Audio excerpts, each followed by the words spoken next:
Каква е крвната слика на македонската економија и на фирмите? Во каква кондиција се банките и најголемата меѓу нив? Што да очекуваме во 2026 година? Ќе има ли пониски камати за кредитите, но и помали провизии за граѓаните? Дали дигитализацијата на банкарскиот сектор ќе ги намали трошоците, а ќе ги зголеми профитите? Дали е тешко или не да се гради македонска компанија и тоа во банкарскиот сектор? Одговорите ги дава Маја Стефкова Штериева, дел од најтесното раководство на најголемата македонска банка, Комерцијална. Гледајте не.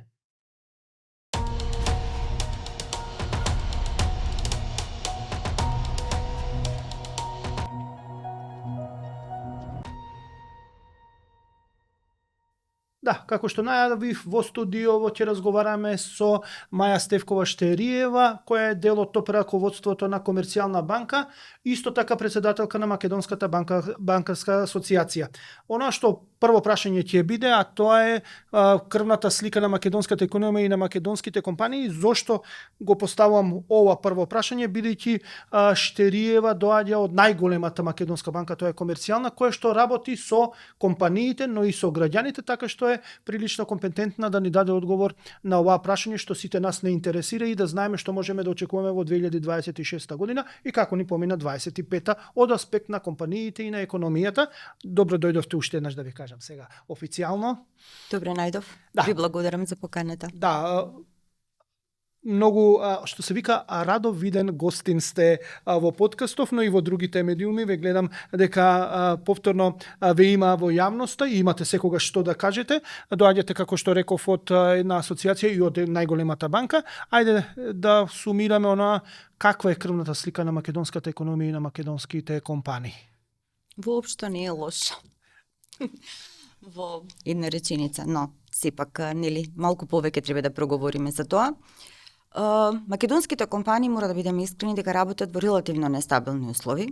Ако се земе во предвид дека Македонија е мала, отворена економија која што е значително вмрежена во светските трговски текови, така што ако се земе сето тоа во предвид, може да кажеме дека нивните резултати во изминатите години, во изминатиот период воопшто не се лоши, споредено со она дека често ние слушаме поплаки во поглед на тоа како им оди. Нормално е, нели, убаво е што секогаш компаниите посакуваат и подобро и повеќе да се развиваат. Но ако се вратиме низ некоја временска дистанца од 10 на 15 години наназад, ние може да видиме многу компании во Македонија кои почнале како мали, средни, како семени бизнес и така натака. После транзицијата, кои до ден денес многу убаво се развиваат и во денес веќе представуваат поголеми компании со добри резултати. Така што, еве, ако земаме илустрација од котираните компании на македонската берза, со септември оваа година повеќе од 70% имаат позитивен финансиски резултат, а повеќе од 80% имаат пораст на добивката во однос на претходната година. Што значи, имајќи ги во предвид сите околности во кои што компаниите работат, промени на регулатива, финансиска недисциплина, недостаток на работна сила, геополитички промени кои што влијаат во набавката на репроматеријали, на суровини, извоз, промени во царини и така натака. Во такви околности, навистина, македонските компании добро се справуваат со се она што е обкружување. Нормално, очекувам дека овдека наредното подпрашање би било као за банкар Така? и за кредитирањето, но мора да имаме во предвид дека не е доволно, кога зборуваме нели за компаниите генерално, не е доволно само да имаме добра идеја. Тоа е најчесто нешто за што се жалат малите и средните бизнеси, дека имаат добра идеја, добар бизнес план, бидејќи во крајна линија, нели како се вели, хартијата трпи се, но банките се одговорни пред депонентите, кои им ги довериле своите пари како депозити, пред акционерите, кои што го довериле капиталот, и пред регулаторот, и токму и поради тоа, нас ни требаат компании кои што умеат да се справат со ризиците кои што ги носи денешното живење. Но кои се ризиците за кредитирање? Бидејќи да, тоа е една од големите забелешки на компаниите. Еве, имаме добра идеја, сакаме да стартап, да почнеме со нешто, тоа е модерно, тоа се бара, но банките се конзервативни и не можеме да дојдеме до финансирање. Да, ние имаме конзервативен банкарски сектор, каде што вашата улога е да ги заштитите депонентите, односно заштедите во суштина на нас граѓаните, бидејќи од таму ги црпите вие парите за финансирање на приватниот сектор, односно на компаниите. Како до финансирање, односно послободно финансирање, и што е пречката за поголемо финансирање? Па видите, во многу случаи до сега, во многу гостувања, во многу разговори сме зборувале за стартапите и ние впрочем, како во многу земји во светот, и имаме агенција која што се занимаваше нели со поддршка на тој екосистем на стартапите. Имаме и банки кои што се определиле во рамките на својата стратегија повеќе да ги поддржуваат стартапите. Тоа повторно нели зависи од општата стратегија, од профилот на банката за која станува збор. Но генерално и стартап кога ќе дојде, сепак мора да има некаков почетен свој капитал.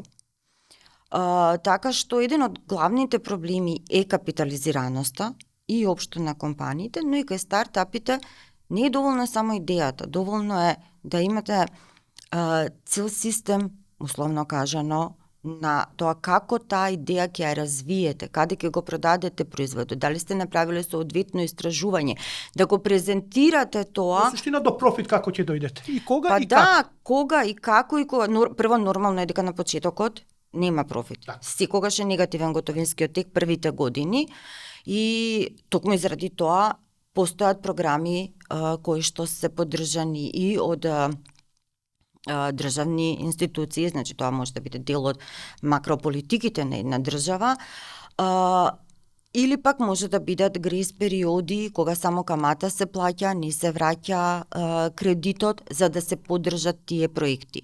Впрочем и проектното финансирање е дел од тие такви модели со кои што се развиваат одредени бизнеси, се развиваат одредени бизнеси, се поддржуваат одредени бизнес идеи. Да се вратиме малце на кредитирањето. Еве, вие доаѓате од најголемата банка што најмногу работи со компаниите. Познати сте по тоа дека во Комерцијална банка буквално сите големи компании имаат некој однос со вас.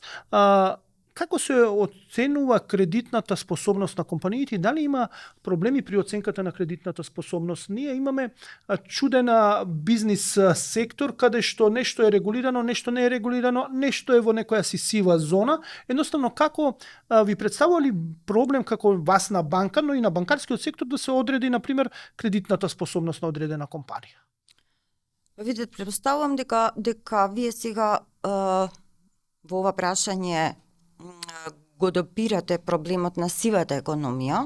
Меѓу другото, да, кој што е сериозна, не можеме да изброиме од 22 до 39%, не знаеме колку е. Така што генерално се зависи од тоа колку компаниите низ своите книги ги поминуваат финансиските и деловните трансакции. Значи, ние имаме компании кои што се котирани, компании кои што се регулирани, компании кои што имаат одличен менеджмент, кои што ги имаат сите системи за корпоративно управување и од секој аспект можат да одговорат на секое банкарско прашање, при што и за кредитните референти и за органите во банките, вклучително кај нас во Комерцијална. Тие системи, тие компании се многу, условно кажано, едноставни за да се процени нивната кредитна способност.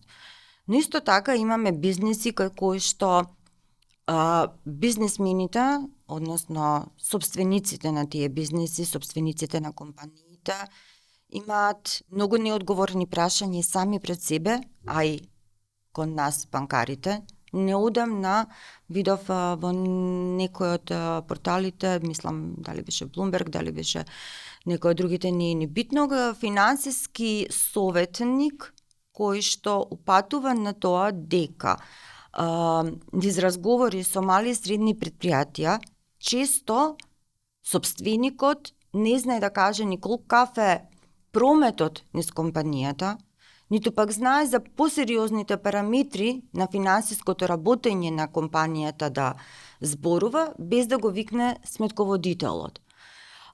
Или друга страна каде што навлегуваат во дискусии за финансиските перформанси, за готовинските текови, без навистина да ја познаваат проблематиката. Како ќе ги кредитирате ваквите компании? Бидејќи веројатно тоа не е мал број на компании. Како доаѓате до тоа да ги кредитирате и да им одобрите пари? Им одобрувате ли вие како комерцијална банка, например? Бавен и тежок процес, со многу трпение. Значи, ние сме имале барања за кредити од клиенти, каде што ниту во барањето, ниту во билансите не е презентирано се како што треба, при што кредитните референти не знам колку пати ќе се јават да побараат документација, па ако е нешто нејасно ќе вратат, па повторно ќе го викнат кредитобарателот, па ќе го викнат финансовиот, па тука ќе се молиме, па ќе чекаме да донесат документација, па тоа ќе трае и така натака. Сега знаете, јас многу грубо ова го кажувам, но тоа е вистината, дека тука навистина треба многу нерви на комуникација со клиентот, затоа што најлесно е да каже да се каже ќе одам во банка, ќе поднесам барање, ќе добијам кредит. Не. Процесот на кредитирање, оцената на кредитната способност на клиентот, при што кај многу компании има и проблеми со, да кажеме, со побарувањата кои ги имаат во рамките на своите биланси. Дали се стари, дали се наплативи воопшто, дали требале да бидат отпишани, па не се отпишани. Значи, тоа се предизвици пред кои што се исправени кредитните референти. И на крајот на денот, како што на сите ни е познато, во голема мера кредитирањето во овој регион се сведува на тоа дека треба да биде обезбедено со добра хипотека, токму поради тоа што на почетокот го спомнав, неизвестноста, финансиската недисциплина, проблемите со кои што и компаниите може да се соочат, така што ние не можеме да си го дозволиме луксузот да кредитираме милионски износи, зборувам во евра, а при тоа да бидеме изложени на ризикот дека тоа нема да се врати. Повторно ми враќате зборот неизвестноста, ајде да го речистиме тоа што е толку неизвестно за да му има позасилено, иако е добро кредитирањето, мора да кажеме дека и кај граѓаните и кај фирмите растот е добар, имаше последни податоци на Народната банка, солидно се движи. Се значи тоа е, вие сте ликвидни за банкарскиот сектор, ќе збориме понатаму и за банките, дека сте ликвидни, стабилни сте, тоа е супер топе, но што е толку неизвестно на крајот од денот, па вие сте прилично добро заштитени во поглед на било каква неизвестност, ке дадете кредит, има тука нотар, адвокат, извршител, одма ќе ги соберат парите, ќе наплатите, фала, многу пријатно. Не може парите туку така да ги соберат. Значи може пари да нема на сметка. Ма добро, има имот, има нема. Тоа е хипотеката која што вие кажав и затоа впрочем кредитирањето на големи износи не се врши на меница ако постои опасност дека кредитот нема да се наплати. Значи, гледано на нас за 20 години, знаете колку проекти сме имале каде што се делувало совршено. Од согласност од општина, од проект, од се. И некаде потоа низ тој процес на реализација на проектот ќе се заглави негде нешто. Договор со некоја институција, согласност од некого. Зато и преска кога зборував, спомнав променливост на регулативата. Тоа се тие неизвестни. Сите влегуваат со добра мисла и со добра идеја во тој процес. Но потоа, на тој пат, знаете како, тоа на сите ми изгледа дека еден убав мазен пат, низ кој што ќе се движи проектот, па еден чекор, друг чекор, па ќе се реализира така натака. Но потоа се покажува во праксата дека тоа е еден трнлив пат, низ кој што имаме и администрација, и дозволи, и договори, па нешто ќе се потпише, па нема да се потпише. Во меѓувреме истекол гресот, почнува од платата, клиентот нема можности, па ќе почне да тече затезна камата. Така што тоа е таа неизвестност. И што правите вака како банка? Вие ќе се наплатите и вие имате, ќе му земете имотот, имате голема хипотека. Прво не влегуваме од тоа дека одма ќе му го земеме имотот. Што правите добро сега? Карактеристиките на, значи, нели, една од карактеристиките на комерцијална банка во тој поглед е дека навистина немаме пракса да знаете дека нефункционални кредити по регулатива после 90 дена доцнење стануваат нефункционални, иако Народна банка нели имаше измени во регулативата, но како и да е, после некое време тие ќе станат нефункционални, односно кредити кои што се тешки за наплата. И банката би требало, да кажеме условно по некоја дефиниција, по некоја политика своја и така натака, да влезе во извршување, во тужење и така натака. Но често пати, барем што се однесува до комерцијална банка, преку секторот, преку дирекцијата за проблематични кредити, се работи на тоа да се изнајдат начини со клиентот како да се спаси кредитот и веднаш да не се оди во извршување, затоа што во крајна линија и за нас како банка, па и за било која друга банка, не е целта да ја земеме хипотеката. Значи, историски гледано сме имале периоди кога сме имале во милиони, сериозни износи, значи по 30-40 милиони евра во хипотеки превземени, кои што бавно се продавале. Овој пазар е неликвиден пазар. Значи, едно е да земете фабрика и хала под хипотека, да ја извршите, да ја стекнете во собственост, но потоа е маката да ја продадете. Колку во Македонија имаме други компании кои што ќе сакаат да купат некоја специфична фабрика, не знам, за може од било кој сектор да биде. Значи, нашата идеја и нашата цел е да се спаси клиентот, за да може да функционира, да може да продолжи да работи, да генерира приход, да го врати кредитот, ниту тој заглавен, ниту ние да не бидеме заглавени. Работите со секој клиент поединечно за да го подспасите колку што можете? Дури со физички лица. Така да.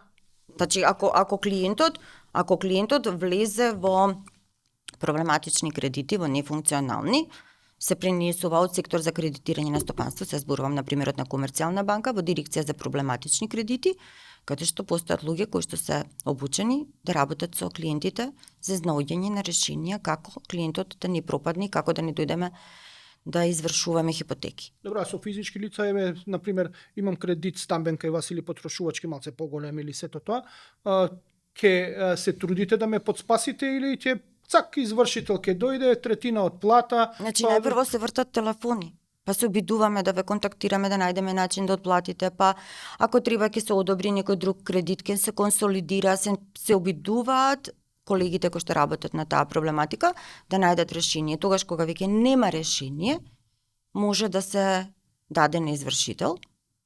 Па дури и тогаш кога знаете како кај физичките лица имаме различен пристап во поглед на кредитите. Имаме луѓе кои што за стамбените кредити, бидејќи се тоа место на живење, никогаш нема да дозволат да бидат нефункционални и да влеземе во фаза на извршување. Впрочем, ако се погледнат наназад податоците за превземен имот на комерцијална банка, ќе видите дека многу малку имаме стамбени кредити, односно станови кои што сме ги извршили и сме ги превзеле во собственост.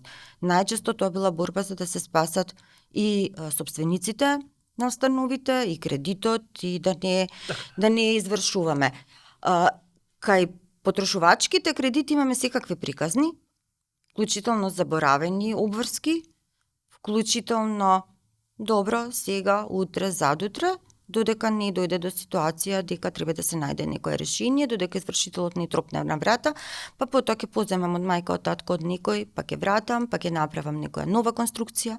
Така да тоа се многу индивидуални случаи. Сега, нова што го зборите, знам дека на дел од извршителите солзи им капат, бидејќи викат, ајде, не мора вака да правите, дајте одма на извршување, бидејќи и они сакаат некоја паричка да лапнат од граѓаните, но добро, окей, ова е интересно, бидејќи ние имаме представа, знаете, кога касниме со каматите или со кредитите, дека веднаш можеме да завршиме на извршител. Добро, стравот, лозието го чува, веројатно и намерно се подхранува тоа да се плашиме за да бидеме дисциплинирани, но исто се појавува една текст, го прочитав некаде на социјалните мрежи, дека можеме да бидеме изложени повеќе од 70% кон кредитирање, односно според законите 55% можеме да бидеме изложени кон банките од нашите примања за сервисирање и уште 15% кон финансиските друштва. Вкупно можеме да бидеме околу 70% од нашите примања. Но има една, ајде да речеме, останава празнина каде што се остава дека можеме до 100.000 денари кај банките да отидеме и да се задолжиме, а да не влегуваме, у суштина да не ни влегуваат во тие 70 или 55% кај банките или 70% вкупно, односно да бидеме изложени и над 70% од нашите примања кон ратата за кредит. Да појаснам на граѓаните, ако имаме 100% примања, например 100 единици, ако ни е нашите примања, 70 единици можеме да ги враќаме, мора да останат 30 единици за нас за да можеме да живееме како граѓани. Не можеме да бидеме над таа сума изложени вкупно според законите, но со некоја правна нејаснотија 100.000 или 20.000 евра вкупно ако отидам по сите банки и финансиски друштва можам да се оптоварам со тоа што да надминам овие 70%, дури да дојдам и 100%, односно се да враќам како кредити, како рати и ништо да не ми остане. Го видовте тоа, ви го пратив во подготовката тој текст. Постои ли можност тоа да се случи? Теоретски да. Практично речиси не. Зошто практично не? Затоа што сите банки поднесуваат на месечно ниво во кредитниот регистар на Народна банка известување за задолженоста на физичките лица, каде што тоа се агрегира, така да на еден или на друг начин секоја банка прави увид при одобрување во состојбата на физичките лица пред да го одобри кредитот и ја знае, може да пресмета стапката на задолженост во однос на приход на физичките лица. Сега тука нормално пак влегуваме во зоната на колку е се пријавено на страната на приходите, на страната на кредитите, задолженоста се пријавува во кредитниот регистар на Народна банка и влегуваме и во зоната на одговорно банкарство, затоа што барем што се однесува до комерцијална банка, во рамките на нашата политика, без оглед дали ги имаме овие ограничувања од страна на Народна банка, една од тенденциите во нашите политики секогаш биле населението да не биде презадолжено. Впрочем, тоа е по принципите на одговорно банкарство на Обединетите нации, третиот принцип за однос кон клиентите. Инаку Македонската банкарска асоциација е потписник на таа конвенција, така што на некој начин, иако не е задолжително, е препорака до банките членки да се придржуваат кон одговорно банкарство, со кое што ќе избегнуваат презадолжување на физичките лица. Иако мојот впечаток еве низ години наназад е дека и со компаниите кога се работи, колегите често, тие што работат кредитирање на стопанство, настојуваат да се одржи некоја стапка на задолженост на компаниите која што е одржлива, која е прифатлива за да може да се сервисираат обврските. Да. Тука и доаѓаме до првата пауза за пријателите на подкастов, што ни овозможува да го реализираме. Ќе се вратиме на некои интересни прашања, што имаше измени, например, во поглед на кредитирањето за прв стан, па малце за СЕПАС, ќе зборуваме за профитите, ќе зборуваме за се она што е актуелно, но првин да направиме мала пауза, да ги видиме нашите пријатели на подкастот, па се враќаме со муабетот. Знаеш што ги прави празниците магични? Таа неодолива насмевка за тебе, омилениот колега. Возбудата која носиш со само еден потек, како прав другар. Радоста која не можеш да ја сокриеш. Оваа неискрена реакција која едноставно не можеш да изглумиш. И сите оние мали моменти кои те инспирираат за нови изненадувања. И овие празници споделуваме добри дела со оние што ни значат. За во новата година да бидеме уште посрекни, повесели, подобри. Срекни празници. Витаминка.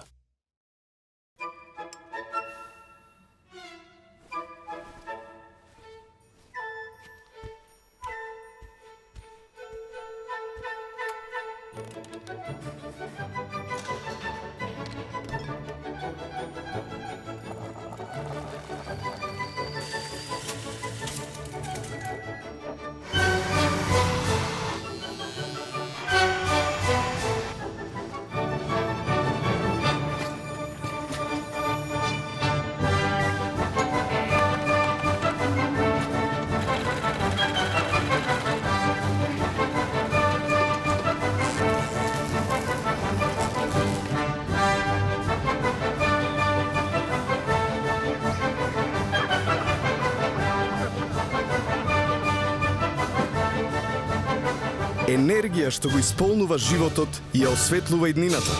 Евана. Енергија, живот, иднина. Да, продолжуваме со подкастот. Гостинка Маја Стефкова-Штериева, финансов директор на Комерцијална банка и уште неколку функции што ги има. Исто така председателка на Македонската банкарска асоциација, исто така и професорка на универзитет која што предава банкарство. Секогаш радо виден гост во подкастов, бидејќи гостин во подкастов, затоа што секогаш има што да каже и јас едноставно уживам да разговарам со нејзе на темиве, бидејќи секогаш излегува нешто што потоа можам да го дообработам, односно да го проширам како тема. Ајде, зборувавме нешто за во првиот дел околу кредитирањето, но она што ме интересира како очекувате ли големи профити во 2026? Минатата и оваа година добро поминавте како банка и како банкарски сектор, посебно комерцијална супер си помина во двете години. Што очекувате во 26? Знаете, кога се прават плановите на секоја институција, банка или правно лице, сите настојуваме барем за 1 евро, 1 динар, планот за наредната година да биде подобар од претходната година. Факт е, предпоставувам дека понатака во емисијата ќе проговориме за каматните стапки. Факт е дека постои голема веројатност да има намалување на каматните стапки во наредниот период, иако според некои аналитичари, ако инфлацијата се задржи на 4%, не постои оправданост. Не треба да забораваме дека ние имавме многу повисока инфлација и дека 4% е сосема солидна.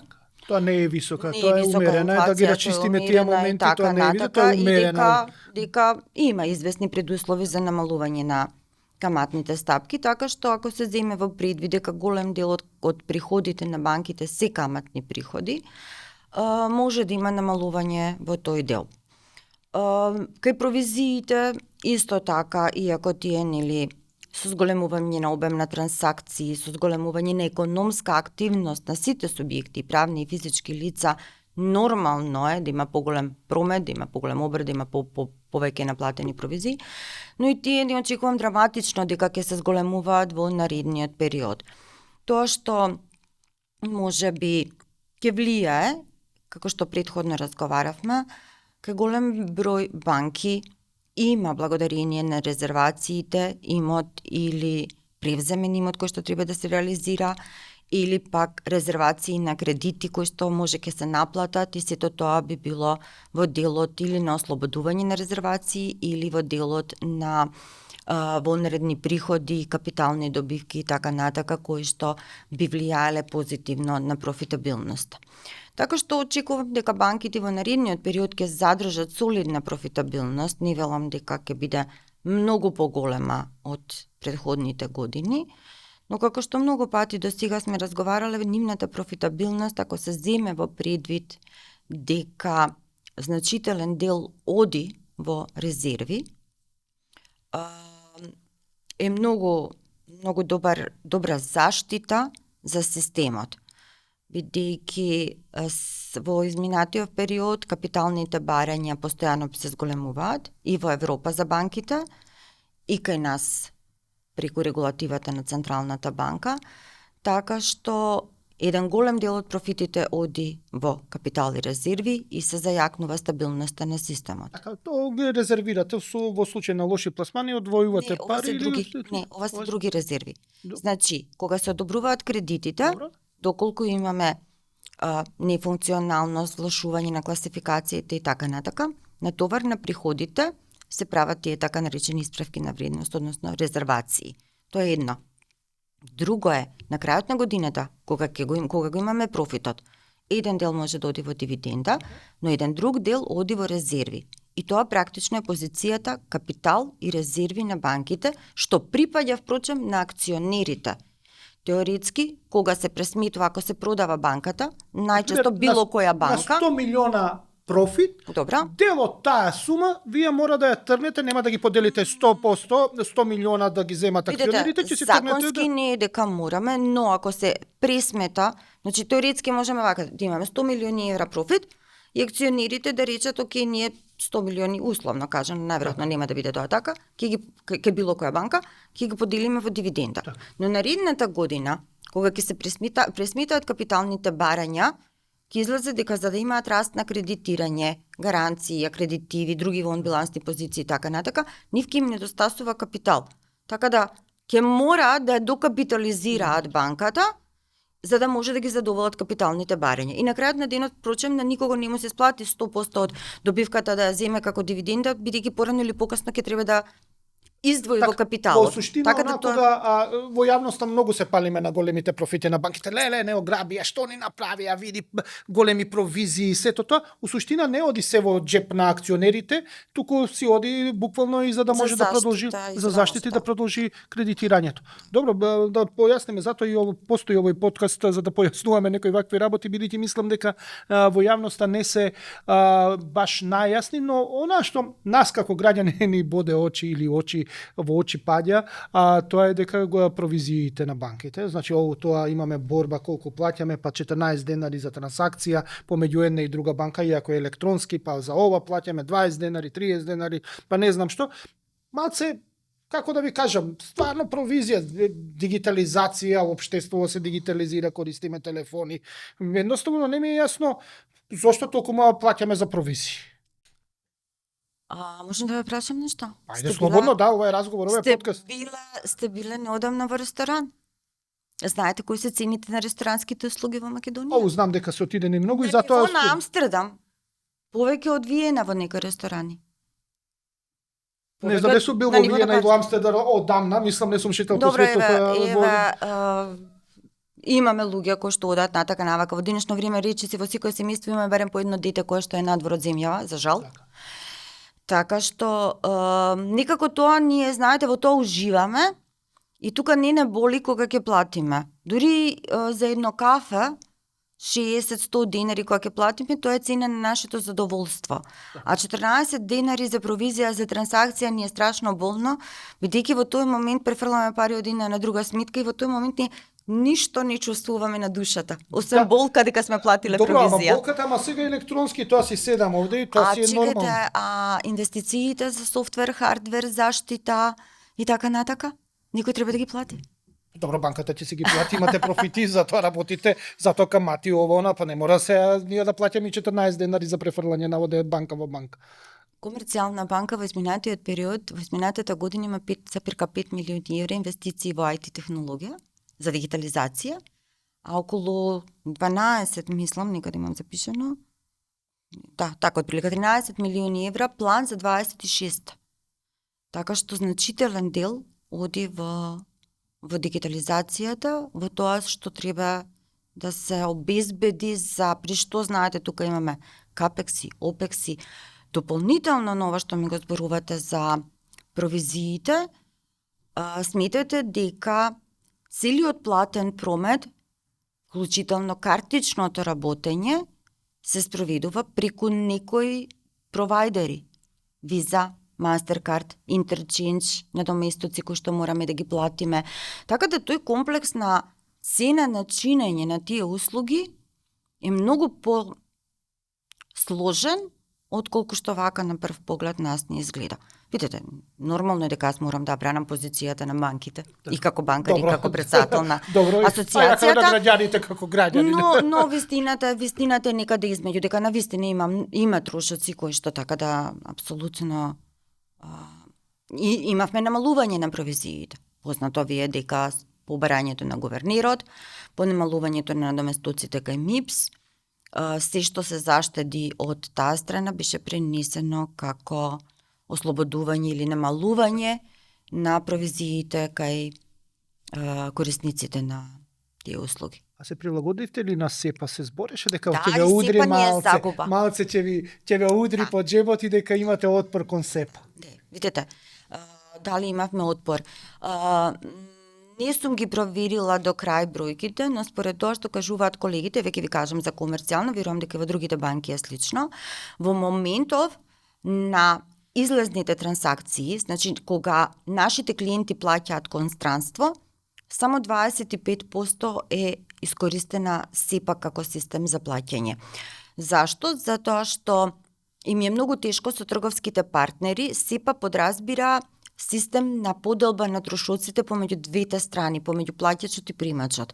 Голем дел од компаниите кон кои што македонските компании плаќаат во странство, не сакаат тој share систем на трошоци да го применат, така да нашите клиенти се уште на страната на плаќањата кон странство работат со SWIFT. На приливната страна тоа е малце повеќе во корист на СЕПА и времето ќе покаже колку ќе. Исто така, втор аргумент, значи не е дека не сме сакале, но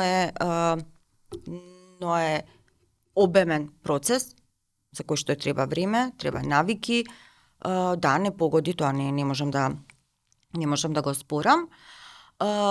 И има уште нешто, Македонија исто така има голем број трансакции кои што воопшто не се кон Европска унија.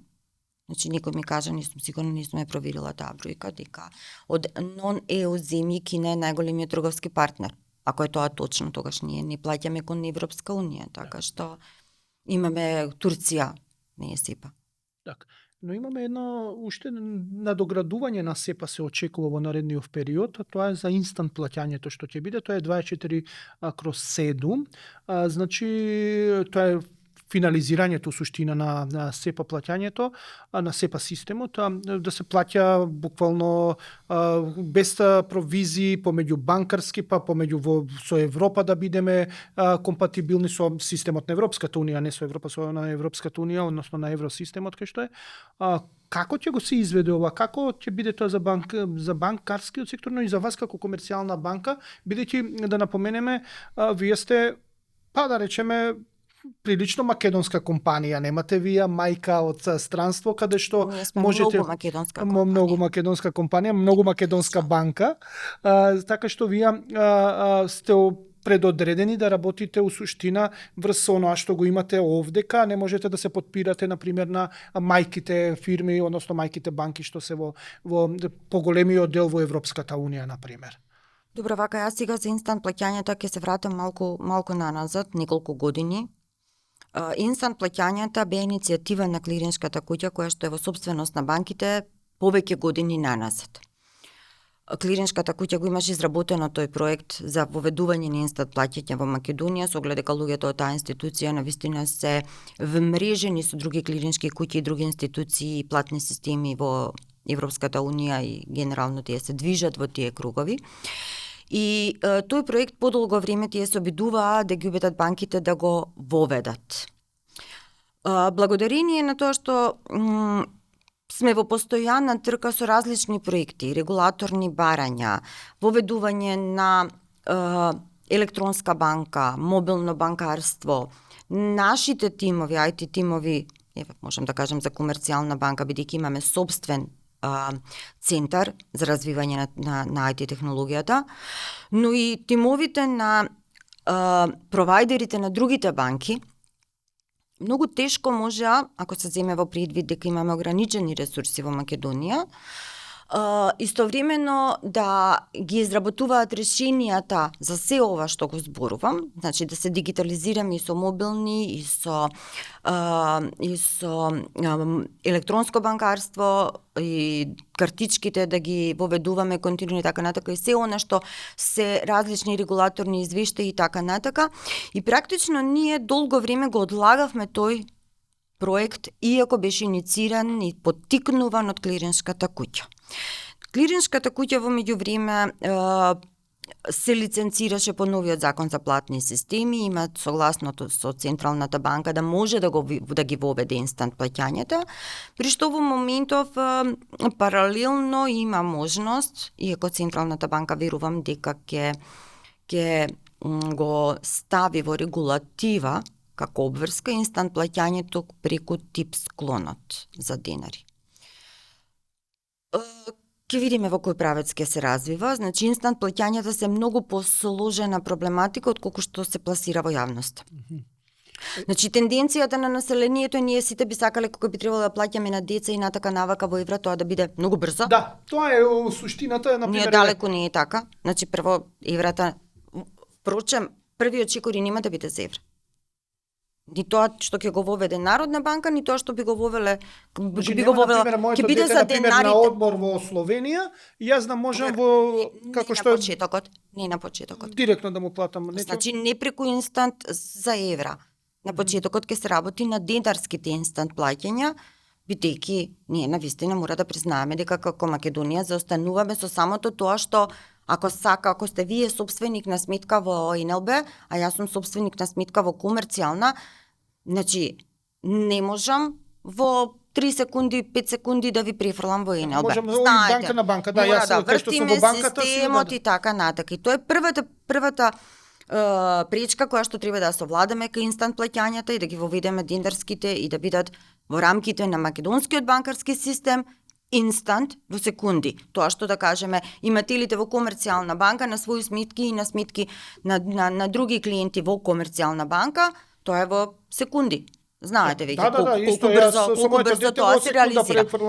Така, сите тоа го правиме со децата и склони сме во последно време на децата и на тие што ни се најблиски за кои што имаме потреба нели да им префрламе пари, сите да имаме во една банка сметки, па да си ги префрламе парите во секунди. Так.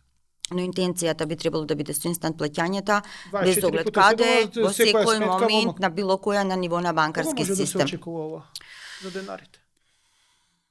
Би требало 26-та, не можам да ви кажам со каква динамика ќе оди. Дали комерцијална е подготвена тоа да го направи во системски за да се приклучи ако дојде до тој момент? Во голема мера, да. Сега... Што е само прашање на одлука и ангажман на луѓето, со тоа што повторно морам да нагласам. Сите процеси кои што во земјава ги правиме, некако ги правиме со голем ентузијазам дека сето тоа може да се направи сега и веднаш, а ние сепак како земја имаме ограничени ресурси, не парични. Не се проблем парите. Проблем се времето, IT кадрот, процесите. Знаете, не е тоа еве една електронска банка што ја спомнавте, овде ќе закочи малце да закочи, нешто се пролонгира на да... Не, таа нестабилност што ја зборуваме, знаете, јас пред се зборував, геополитичка и финансиска недисциплина и административни пречки и така натака. Тоа е малце да се пролонгира административно нешто, да не се донесе, да не е усогласено, секогаш имаме генерално ни се пролонгира после сето тоа е времето у суштина што го немаме за жал. Дали гледате, например, рековте ТИПС треба да се отиде, тоа е преку италијански клон на Централната банка, да биде и таму преку него треба да оди денарското. Дали е тоа добро решение денарите да одат преку ТИПС? Не е тоа прашање за мене. Мислам дека тоа прашање треба да се упати на тие кои што го имаат како идеја. Мислам дека тоа се некои други политики, навистина не би се осмелила да навлегувам во коментари. Добро. Ова е интересна тема, тоа ќе разработувам за дали е добро или не е добро, но како што рековте, тоа не е ваша работа. Да, видите, јас можам да коментирам дека секој процес кој што е организиран и се спроведува во рамките на една земја, доколку земјата има капацитет и институциите имаат капацитет сами да го организираат тој процес, мислам дека е подобар, поевтин и дека е целиот процес и цените на тој процес под некаква контрола. Во оној момент кога ќе излезе надвор од тие рамки, веќе контролата се губи. Но повторно, како што нагласив, мислам дека некогаш има политики, размислувања кои што... Но колку ние сме подготвени од аспект на дигитализација вакви процеси да ги направиме? Еве комерцијална банка, вие можете да зборувате за комерцијална банка, како си се цените дека можете да го спроведете ова или дали можете да го спроведите, колку инвестирате во дигитализацијата, па и во вештачката интелигенција, но колку целиот сектор е подготвен да влезе во вакви проекти и едноставно дали целиот систем е поставен да имаме корист од дигиталните алатки и дигитализацијата. Не е дигитализација да имаме мобилна апликација само за нешто да направиме, туку тоа е цел систем позадински кој што треба да овозможи перфектно функционирање на се што ќе влегува во тој систем. Колку во овој момент ние сме реално дигитализирани во банкарскиот сектор и колку, например, еве комерцијална банка е реално дигитализирана и подготвена да влезе во посериозни проекти? Банкарскиот систем како целина од аспект на дигитализација и целата IT технологија што имаат се на многу високо ниво. Мислам дека се подготвени да се носат сите предизвици на дигитализацијата во моментов. Повеќето банки имаат електронски банки, мобилно банкарство. Мислам дека можат целиот овој процес да го... Впрочем, сепа покажа дека сите банки за многу кратко време се префрлија на, односно, ја испочитува обврската за примена и преминување кон тој систем. Мислам дека генерално проблемот за вистинската дигитализација и за искористувањето на можностите кои дигитализацијата ги носи, проблемот не е во банкарскиот систем, повеќе е проблемот на целиот систем како целина во Македонија, затоа што знаете како имаме институции кои што вие ќе платите со електронска банка, но за жал кај детето во градинка ќе ви ја бараат уплатницата со печат од банка. Па џабе вие сте платиле преку електронска банка кога мора да губите време и да се мачите да паркирате, знаеме сите каков ни е градот од аспект на паркинг, да паркирате, па дитете во банка да ви стават печатче или да барате електронски запис на трагот кај што има дека е примен налогот, за да може да одите во градинка и да го покажете тоа. Така што ние ќе ги почувствуваме бенефитите на дигитализацијата како население, како корисници на дигитализацијата во оној момент кога ќе имаме дигитализација на многу повеќе институции и каде што дигиталните инструменти, дигиталните докази ќе можат многу повеќе да се применат и да се навистина да се прифатат како валидни. Но тоа подразбира дека во секоја институција ќе имаме системи кои што се навистина на високо ниво од аспект на IT технологија, со соодветен бекап, секундарна локација, со соодветна сайбер заштита, cyber security, со соодветно тестирање за пенетрацијски тестови и така натака, така што ќе бидеме сигурни дека сите наши податоци, сите записи, уплатници, каде и да отидат, лични податоци, ќе бидат заштитени и во тој случај ќе имаме сите како систем, како граѓани, како компании, бенефит и ќе бидеме сигурни дека тоа што го имаме, без оглед дали е фонд за здравствено осигурување, катастар, банка, не е битно што, е заштитено и дека нема да биде изгубен тој податок. Најве сега се најавува тој фамозен дигитален автопат, што ние сме го зборувале многу пати во овој подкаст. Ме фасцинира дигитализацијата, сметам дека тоа е и решение и за корупцијата и за многу проблеми во оваа држава. Најве се најавува дигитален автопат, каде што голем број на институции, но и приватни компании, меѓу кои банкарскиот сектор, ќе бидат приклучени на тој автопат и таму Министерството за дигитална трансформација ќе биде еден добар, успешен сообраќаец, дискретен, кај што нема да бидат на ачик податоците, туку тоа ќе бидат заштитени, но ќе имаме еден убав автопат каде што ќе се содираат, каде што ќе се спојуваат, не содираат, тоа е лош збор, ќе се спојуваат многу институции, ние ќе живееме во една дигитална состојба каде што ќе имаме бенефит ние граѓаните. Сметате ли дека тој автопат веќе добро се трасира и можете да се приклучите, или автопатот се уште вие одите со Ферари, автопатот е дизајниран за, хајде да речеме, буба од 30-тите години во Германија?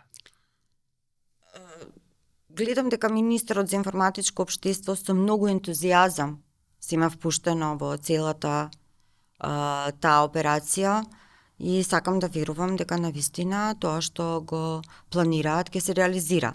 Не можам да знам навистина во ние сегменти каде што ние се вмрежуваме како банка, генерално некои работи функционираат таму каде што сме врежени, каде што можеме тоа да го применуваме.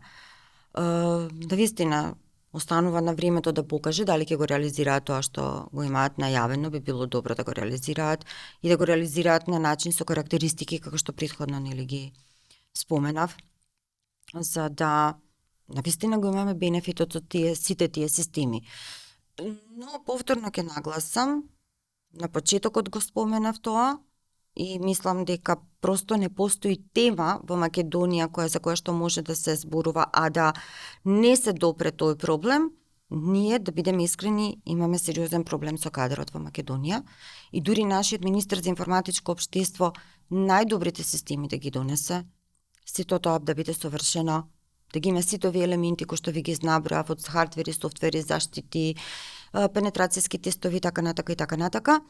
Доколку ние немаме соодветен кадар не само од аспект на IT инженери, туку луѓе кои што ќе управуваат секојдневно со тие бази на податоци, бидејќи знаете кога ќе отидете во некоја институција ќе ви се случи да ви кажат не знам, системот сгрешил, компјутерот сгрешил, не може, тоа не се случува, компјутерите не грешат. Тоа некој негде сгрешил, поединецот, така да имаме луѓе кои што се со соодветна обука, соодветно посветени, со интегритет и вистинска посветеност на Тука доаѓаме до втората пауза, но морам уште едно прашање, но Финк има околу 5000 студенти, колку што знам. Нешто се поголемиот дел, околу 4 нешто се активни, нешто се недовршени влегле на Финк и се чека да довршат, не завршиле, но некаде околу 5000 студенти. Па ние имаме кадар, зошто тоа не се предочи? Проблем ли вие како комерцијална да најдете таков кадар, па проблем ли и на државата да најде кадар, кој што образоване 5000 луѓе е сериозна бројка на студенти, на активни студенти, значи што постојат. Ги има, што би рекла. Сега ќе влизам во една тема која што мислам дека не е баш посакувана за дискусија, се однесува на бруто платите и нето платите и деноците при оденесите. Имаме 5000 студенти, но многу од луѓето во IT индустријата, верувам дека тука комората на која ги застапува интересите на оваа заедница, сигурно нема да се согласи со мене. Ние имаме голем дел од работените во тој сектор кои што се на бруто плати, кои што се со персоналец, и јас не знам како да бидам конкурентна за IT инженерите кои што треба да ги вработиме во банките или во било која друга институција, а државата уште помалку може да биде конкурентна. Кога некоја странска компанија ќе го плати 5000 евра бруто, тој ќе плати персоналец и се останато ќе му остане и ќе може слободно да одлучува дали сака да уплаќа пензиско осигурување, здравствено осигурување и така натака. А јас кога ќе го вработам или државата која ќе го вработи, министерот за информатичко општество, ќе мора да плати и пензиско и здравствено. 28,8%. Тоа е минимум што мора да го плати, мислам, здравство и пензиско се 28,8% плаќаат сите фирми во држава. Тогаш што е дел од сите ние сме неконкурентни во однос на тие работодавачи. Така што тоа е голем проблем. Државата може да се мачи колку сака да ги задоволи барањата на луѓето во администрацијата од тој аспект, но никогаш нема да биде конкурентна додека ние имаме во системот нееднаквост од аспект на бруто нето плата, плаќање на придонеси за пензиско и за здравствено осигурување. И тука можеме сега да влеземе во дискусија за пензискиот систем, дискусија за бюджетите и така натака, меѓутоа тоа е комплексен проблем. Вие сте од комерцијална банка, најголемата банка, кај што релативно веројатно имате и добри плати и можете да дозволите да платите IT стручњак. Вие имате проблем, не можете да се надпреварувате со странските компании. Ова е интересно. А камоли јавна администрација кај што треба. А таму треба навистина некој да ги заштити податоците во треба да е над сите во суштина. Катастар да речеме на пример. Фонд за здравствено. Ова е тема, добро, ми отварате тема за некој друг подкаст околу ова. Интересна е темава, може да се обработи. Време е за втората пауза, па се враќаме за да финишираме уште со неколку теми. Малци новогодишно ќе фатиме, бидејќи е пред нова година, но ќе имаме уште една тема околу 10% учество за кредити. Тоа е една мерка што мислам дека 20 на дена веќе е на сила, но ќе ја зборуваме во третата третина. Сега е време за нашите пријатели што на подкастов што овозможува да се реализира оваа содржина. Знаеш што ги прави празниците магични? Таа неодолива насмевка за тебе, омилениот колега. Возбудата која носиш со само еден потек, како прав другар. Радоста која не можеш да ја сокриеш. Оваа неискрена реакција која едноставно не можеш да изглумиш. И сите оние мали моменти кои те инспирираат за нови изненадувања. И овие празници споделуваме добри дела со оние што ни значат, за во новата година да бидеме уште посрекни, повесели, подобри. Срекни празници, Витаминка.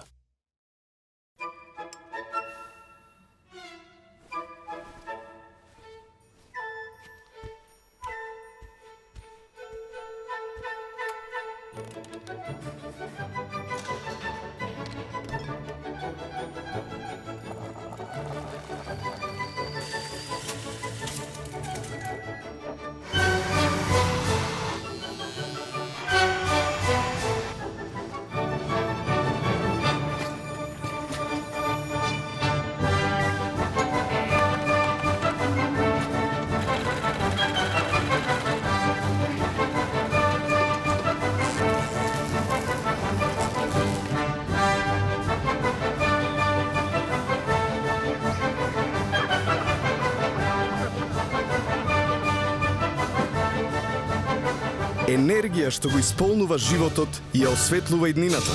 Евана. Енергија, живот, иднина. Продолжуваме со подкастот. Разговараме со Маја Стефкова Штериева, која што е финансов директор на Комерцијална банка и председателка на Македонската банкарска асоциација. Ги мешаме темите лека полека, дел за Комерцијална банка, дел за банкарскиот сектор, па малце и за дигитализација зборуваме.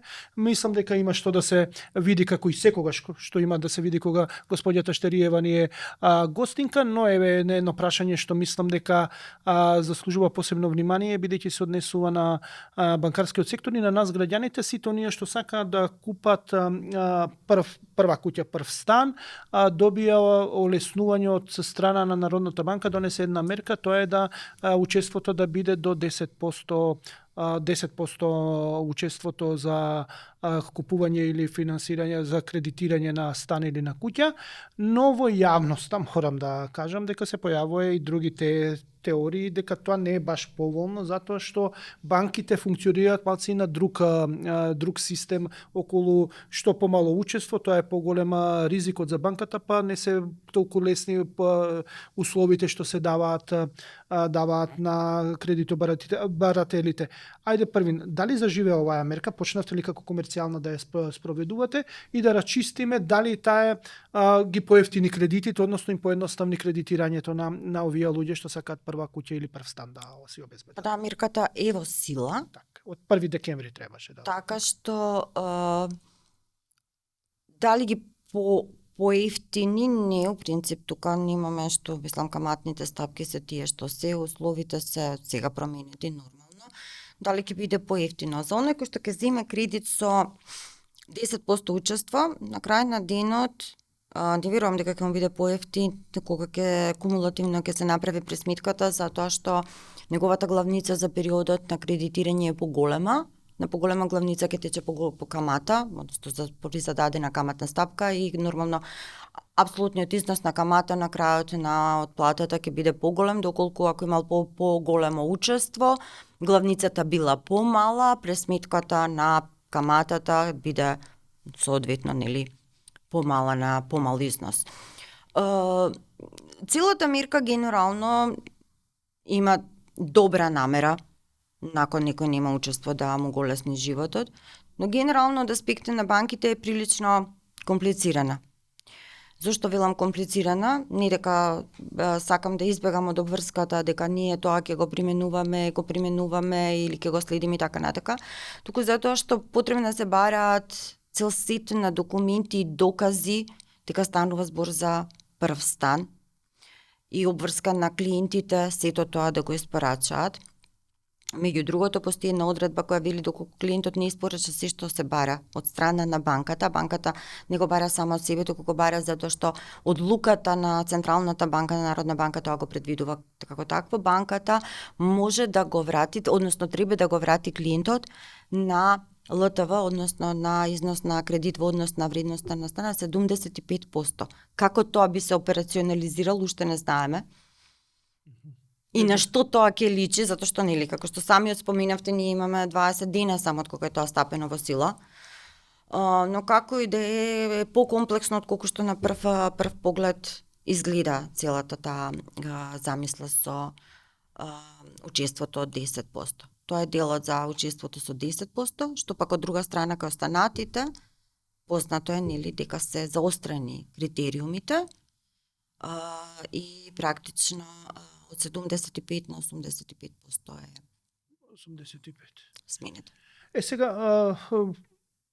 како гледа, што треба да се направи да се подобри, значи треба да се допрецизира или бидејќи на пример еве јас куќа кога градев немав за учество, земав потрошувачки кредит, тоа беше замислата на Народната банка, мене да ме олесни да не барам 20% или 25% потрошувачки кредит да земам само 10 сума од 10% што ќе задоволи, значи помал потрошувачки кредит, помалце да бидам изложен со вториот кредит и едноставно тоа е идејата генерално, што мене би на прва ми се допаднала на пример пред 10 години кога јас влегував во таа шема како граѓанин, да, полесно е да земам помал кредит потрошувачки за да покрием учеството од 10%, а што треба да се направи да биде функционално или едноставно да се остави на времето. Да се остави на времето на луѓето, на банките да видиме како тоа ќе го операционализираме. Бидејќи како што ви споменав тука, лични карти, извади од катастар, листови за предбележување. Меѓу другото, ние овдека зборуваме за многу често, со оглед дека нели стамбената изградба е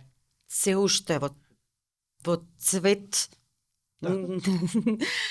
и се уште многу се гради, голем дел становите уште се купуваат со лист за предбележување, не со имотни листови. Без адреси. Вие во моментот кога ќе дојдете кај нас сте со лична карта со една адреса, дали тој ќе биде за живење. Треба да се изгради, а знаете, мојот впечаток со градежниви фирми е со чест на исклучоци каде што се запазуваат роковите кои што се предвидени, кај многу има пробивање на роковите. Што значи тука процедурата за имотен лист, за промена и упишување на адреса, сето тоа што пак од друга страна е доказ дека зборуваме за прв стан и дека кредитокорисникот е квалификуван за тој тип на одстапка или тој тип на учество со 10%, го сложнува и процесот и докажувањето и прибирањето на документацијата, така да навистина со 20 дена ние апсолутно не можеме да зборуваме колку тоа се може да се операционализира, освен или добра желба. Сакате ли да работите со градежни компании да финансирате изградба или сакате повеќе фирми реален бизнис, односно и ова е реален бизнис, туку бизнис или граѓаните повеќе сакате? Нема што знаете, тука од на крај на денот ние работиме за да ги задоволиме потребите на клиентите. Ако во моментот на пазарот се бараат станови, и ако ние имаме кредитокорисници, градежни компании кои што се со капацитет да ја сервисираат својата обврска, нема што да се размислува. Ние често, знаете, едно време кога се обвинуваше државата за издавање на обврзници, за зголемување на каматни стапки, за истиснување на парите од односно извлекување на парите од системот и така натака. Ние стално велевме, нека има добри проекти, нека има да се кредитира реалниот сектор, никој не би помислил да запишува државни харти, но се додека има ликвидност, се додека така да кај кредитирањето нема што да се бира дали е градежен сектор или што е. Не сме ние тука да водиме макрополитика, кој е добар кредитокорисник и кој го враќа кредитот, тој ќе го добие кредитот.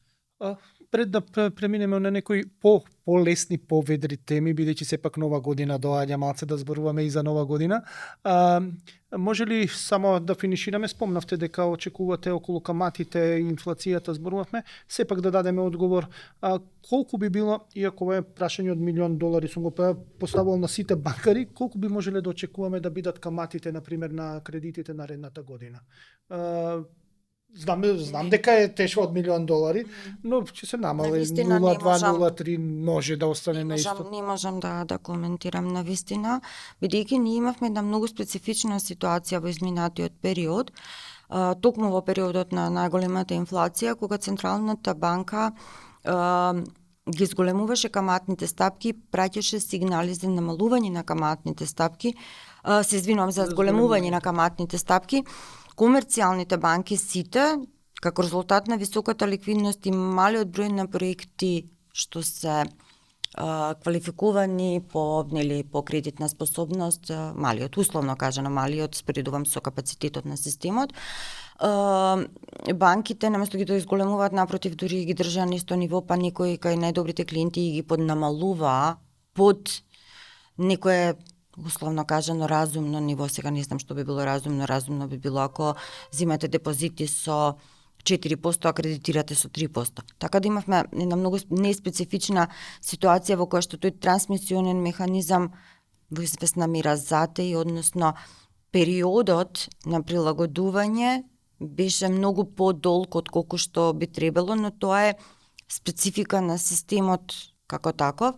Така што затоа и не можам, и сметам дека не благодарно да се навлегува во тоа за колку и како би се намалувала каматната стапка, особено што повторно ќе се навратам на фактот дека геополитичките тензии во моментот се толку нагласени, мислам дека наназад 20 години не биле поизразени, и што ќе се случува е крајно неблагодарно да се... Мене ми остава впечаток, например, референтната е 5,25 на Народна банка, на секторот е 4,82, мислам. Каматната инфлацијата е околу 4%, некако се врти околу себова, некако различни ми се бројкиве. Можеме ли да очекуваме дека сепак ќе оди надоле оваа 4,82, да дојдеме на некој, ајде да се приближиме до кај четврка, или ние сме имали и пониски камати на кредити и сето тоа, да дојдеме да се почне да се намалува од 26, или сепак многу, ајде да кажеме, сте уплашени од она што го зборувате геополитиката, бидејќи навистина е многу матна работата околу тоа што се случува во Европа, но и во цел свет. Народна банка генерално каматните стапки нели ги базира на макропоказателите и на паричната маса и на сите останати елементи кои што ги има при потврдувањето на каматните стапки. Инфлацијата, нели нормално таа секогаш им е таргетирана. Мислам навистина дека ќе има намалување, колку како не можам навистина да кажам, не сакам да шпекулирам, не ми е тоа карактеристично да шпекулирам со такви работи. Пред се затоа што навистина и покрај тоа што инфлацијата попресметкава и по ова што го зборуваме 4%, личи како да е релативно стабилизирана и очекуваме тенденција на намалување, ние се уште имаме очекувања за зголемување на плати, барања за зголемување на плати, и повторно, ако се вратиме на иницијалната појава на инфлацијата, 22 таму кога беше, таа беше од надворешни шокови предизвикана. Енергенси, прехрамбени продукти, кај земја, Украина и така да тогаш кога тоа се случи, зависно од структурата на потрошувачката кошничка во секоја земја, Македонија инаку споредено со Европска унија многу поразлична потрошувачка кошничка, како ќе биде секоја земја индивидуално погодена и како ќе излезе инфлацијата, навистина? Ќе видиме како ќе биде. Ајде, да финишираме сега со нешто друго. Многу е битно во овој период, се почесто го гледам исто така и во мејнстрим медиумите, но и се зборува за финансиската едукација дека е потребна. Значи, ние влегуваме во дигитална ера, влегуваме во достапност на пари, можност парите се секаде околу нас, но најчесто знаеме да бидеме па и излажани и да не знаеме да препознаеме што е добро, што е лошо, да препознаеме како стојат работите. Вие како банка, како одговорна банка се трудите да не едуцирате, значи, но на кое ниво е фискалната едукација во Македонија и дали има простор да се подобрува? Секогаш има простор да се подобрува, но еве вие како банка на што прво би удриле за да се подобри, за да имаме подобри луѓе што подобро се снаоѓаат во оваа дигитална ера на дигитално банкарство? Делот на финансиската едукација е многу покомплексен од колку што вака на прва не личи. Зошто? Затоа што ние имаме еден сегмент кој што се однесува за дигитализацијата и дигиталните алатки и тоа што јас пред некое време зборував, што се на корисникот на дигиталните алатки му треба за да знае да ги употребува. И тука зборуваме за она што се вели учење во текот на целиот живот. Значи, без оглед колку секој од нас, вклучително и јас, сум финансиски писмена за управување со личните финансии, за управување со банка и така натака, секој новитет во дигитализацијата, секој нов продукт дигитален, One ID да речеме, One ID е идентификација, дигитална идентификација. Сите тие дигитални продукти, колку и да си финансиски писмен, се нешто ново што мораш да го научиш како да го употребуваш, да го научиш како да се заштитиш од опасностите кои што може да се појават. Но настрана од тоа, зборуваме за финансиска едукација во делот на секојдневното обично живење. Впрочем, она што ние како банка го форсираме последните години во работата со децата. Во изминатиот период се опфатени над 2000 ученици од 30 основни и 16 средни училишта преку проектот Финансиска училница, со што практично тие се учат како да управуваат со личните финансии. Така што, например, преку Македонската банкарска асоциација организираме европски квиз на пари, каде што учениците од 9-то одделение и прва година гимназија се вклучени на еден европски квиз на пари, каде што учат за банкарство, финансии, осигурување, работа со харти од вредност и така натака. И во изминативе години, речиси секоја втора година, децата освојуваат меѓу првите 3 места во Европа. Тоа покажува дека тие се заинтересирани, дека знаат што им е битно за секојдневниот живот. И во тој напор за финансиска едукација, колку ние, како што споменав преска, можеме да се трудиме за одговорно банкарство, толку и луѓето треба да бидат свесни.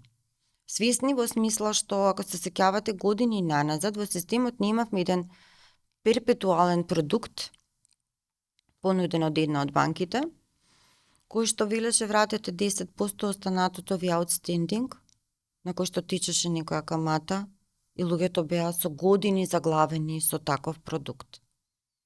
Тоа беше можеби некој го најде како можност, можеби во тој момент луѓето го видоа тоа како интересно, потоа мислам дека се смени условите на тој продукт, но генерално треба да знаат со што имаат работа, дали се кредити, дали се депозити, каде ги ставаат парите. Впрочем, треба да знаат и за осигурувањето на депозитите, за каматните стапки кои што се нудат. Господи Оштариева, спомнавте многу битно одговорно банкарство. Ни спројавуваше низ целиот подкаст дека вие индивидуално пристапувате кон граѓаните и кон компаниите. Колку е тоа изводливо во ова модерно општество да се има буквално индивидуален пристап кон личности кои што не се, например, едуцирани, колку можете да посветите внимание и сериозно да ги водите и физичките лица, рековте дека индивидуално се грижите да не западнат во долгови, односно да може да ги вратат кредитите, односно да бидат функционални нивните кредити. Колку е возможно тоа во ова динамично време така да се пристапи кон одговорно банкарство, каде што индивидуата или фирмата и физичкото и правното лице ќе бидат во центарот на банката, бидејќи на крајот од денот вие не сте хуманитарно здружение, вие битен профитот, вака или така вие сте обезбедени, ќе го наплатите тоа. Колку е можно да се пристапи кон одговорно банкарство во вакви услови? Добро, идејата на одговорното банкарство не е дека ќе се работи со секој поединец поединечно. Значи, со поединецот се работи тогаш кога ќе заглави. Да, но тоа мислев. Пред да заглави, Системот кој што ќе го поставите, на пример еве ова што го збориме за loan to value и за стапката на долг во однос на приходите на клиентот. Комерцијална банка, на пример, тој коефициент секогаш гледала да го држи околу 50%, без оглед дали постоела или не постоела регулатива. Значи, тоа е тој пристап дека вие не сакате да го заглавите клиентот, затоа што на крајот на денот не е прашање на тоа дали вие ќе земете хипотеката, прашање дали ќе ви се врати кредитот од клиентот. Исто така, во последно време со закон за заштита на потрошувачи, со обврски кои што произлегуваат од таа регулатива, банките се обврзани посебно внимание да посветат на соодветното информирање на потрошувачите, односно на клиентите. Така што се покажува дека нешто, и тука практично повторно ќе се вратиме на финансиската едукација и соодветното информирање, дека деценијски наназад ние може би сме имале договори со клиентите кои што ги имаат сите клаузули, но најчесто секој од нас индивидуално кога подпишува на брзини речиси да не чита што подпишува. Една работа. Втора работа е многу често постојат области за кои што читате, ама не го не разбирате тоа што го читате. И тука е улогата практично на тој кој што ќе ви го даде тоа да го подпишете, да ви објасни што ќе подпишете. И во крајна линија да не ве наведе, тоа е идејата на одговорното банкарство, да не ве наведе да се презадолжите. И тоа е уствари проблемот кој што ние имаме како општество и земји во регионов, каде што имате финансиско друштво и коцкарница едното друго ставени. Да, тоа е моралниот аспект. Моралниот аспект. Нова година, голем дел од компаниите имаат активности, но добар дел од компаниите што јас ги познавам и што се дел од поддржувачи на овој подкаст имаат активности низ целата година, но имам една информација дека и Комерцијална банка да ќе дели пакетчиња и за сето тоа, но нема да зборуваме за нова година, туку за нешто како голем поддржувач на една невладина организација, колку што знам, може и се повеќе, кои што третираат настрадани од онаа трагедија, голема трагедија во Кочани, во така наречената не дискотеката, лажна Кочина, каде што се собираа млади луѓе и каде што потврли целиот систем.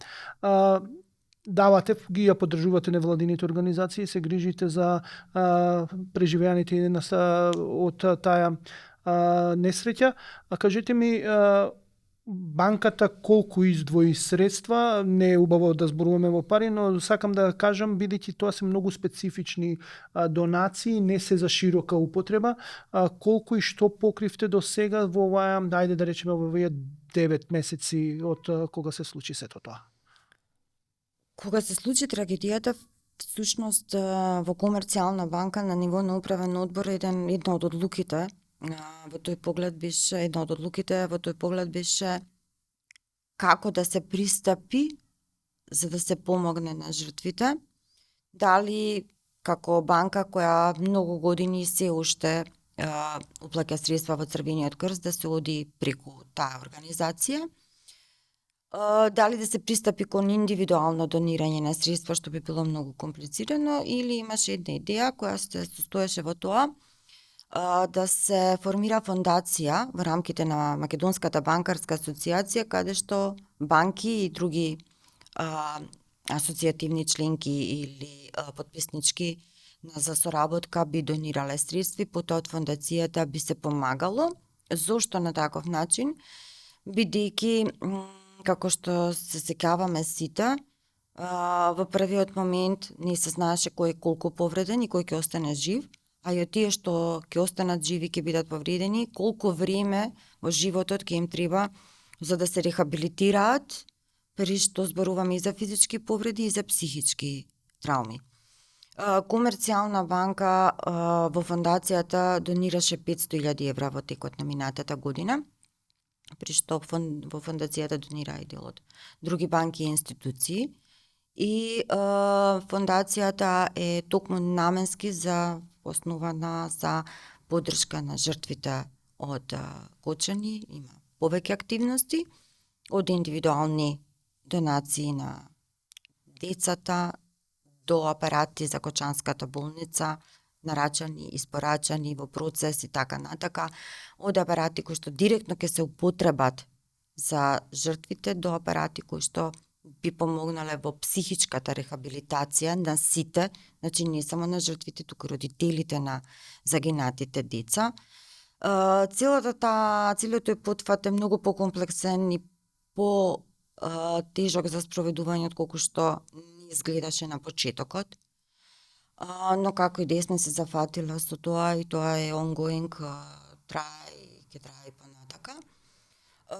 Настрана од тоа, ние дониравме амбулантно возило и за болницата, но настрана, значи, од Кочани банката е, како што самиот споменавте, континуирано донира во здравството, во клиниката за детски болести има донација во текот на изминатиот период, односно на детската клиника, во ургентниот центар околу 235.000 евра.